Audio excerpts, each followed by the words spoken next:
এই তো আজকে আমরা রাতে খাবো।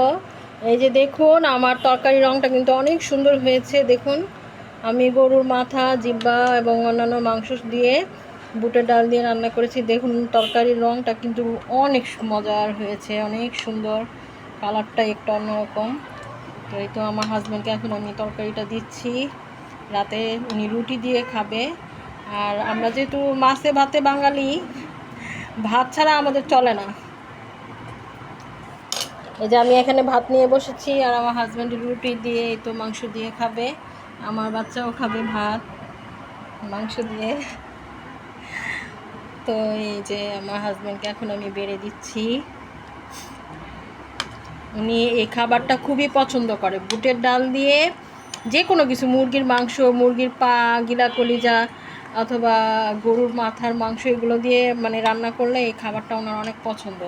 তো আমিও খাবো। এই যে ভাত, আমি ভাত দিয়ে খাবো আর উনি রুটি দিয়ে খাবে। দেখুন খাবারটা কত লোভনীয় হয়েছে, খুবই সুস্বাদু একটা খাবার। এই তো দেখুন।